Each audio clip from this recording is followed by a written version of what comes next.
Hi friends, today మన recipe బెల్లం గవ్వలండి. Sweet shop స్టైల్లో చాలా ఈజీగా మన ఇంట్లో ఉన్న తక్కువ ఇంగ్రీడియంట్స్తో టేస్టీగా ఎలా ప్రిపేర్ చేసుకోవాలో ఈ వీడియోలో చూపించబోతున్నాను. Welcome back to our channel Telangana food corner. So నేను ఈ గవ్వల్ని ప్రిపేర్ చేయడం కోసం అని చెప్పేసి 250 గ్రామ్స్ వరకు మైదా పిండిని యూస్ చేస్తున్నానండి. సుమారుగా 2 కప్పుల మైదాపిండికి 1 కప్ వరకు బొంబాయి రవ్వని ఇలాగ మిక్సర్ జార్లోకి యాడ్ చేసుకోండి. ఇందులోనే 4-5 యాలకుల్ని కూడా యాడ్ చేసుకొని మెత్తని పొడిలాగా గ్రైండ్ చేసి తీసుకోండి.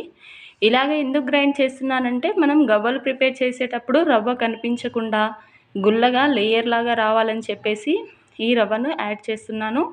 ఇందులోనే చిటికెడు వంట సోడా అలాగే చిటికెడు ఉప్పుని కూడా యాడ్ చేసుకొని ఇలాగ చేతులతో బాగా స్మాష్ చేస్తూ ఈ పిండిని ఒకసారి బాగా కలిపేసిన తర్వాత కొన్ని వాటర్ని యాడ్ చేసుకొని మనం చపాతీ పిండిలాగా సాఫ్ట్ ముద్దలాగా కలిపేసుకోవాలన్నమాట.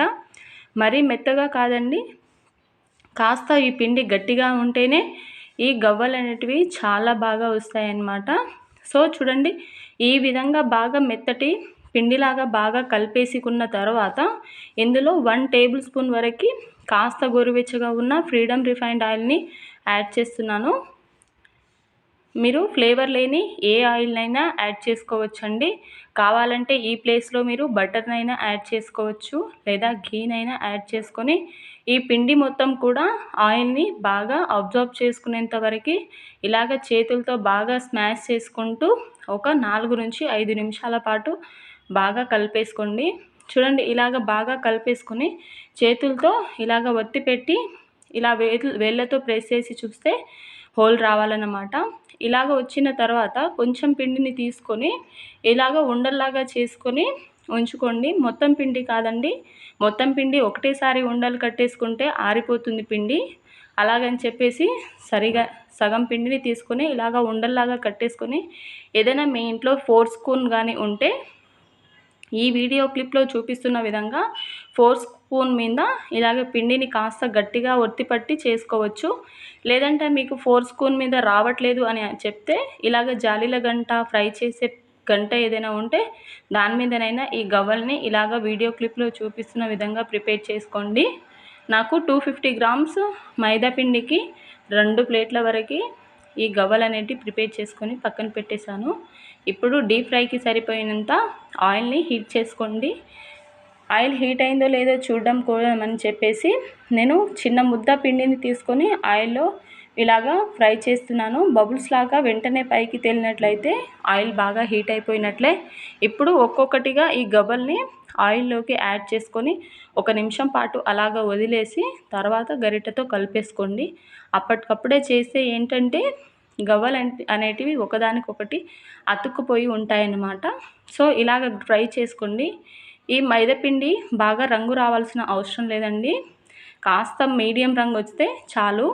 ఇలాగ ఫ్రై చేసుకున్న ఈ గవ్వలన్నింటినీ కూడా ఒక ప్లేట్లోకి ట్రాన్స్ఫర్ చేసుకొని చల్లారనివ్వండి.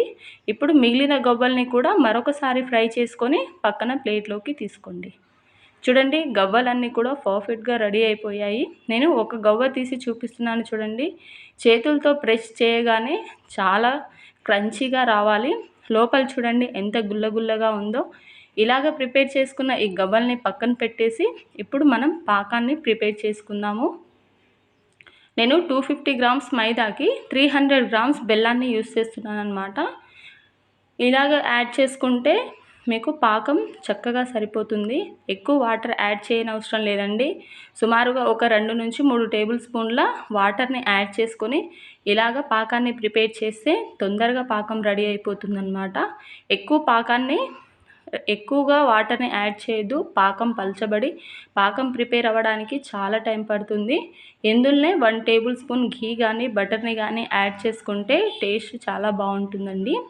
ఇప్పుడు పాకం బాగా రెడీ అయిపోయిన తర్వాత మనం ముందుగా ప్రిపేర్ చేసి పెట్టుకున్న ఈ గవ్వల్ని యాడ్ చేసుకొని ఫ్రై చేసుకోండి. స్టవ్ ఆఫ్ చేసేసి ఈ గవ్వల్ని ఫ్రై చేసుకోండి.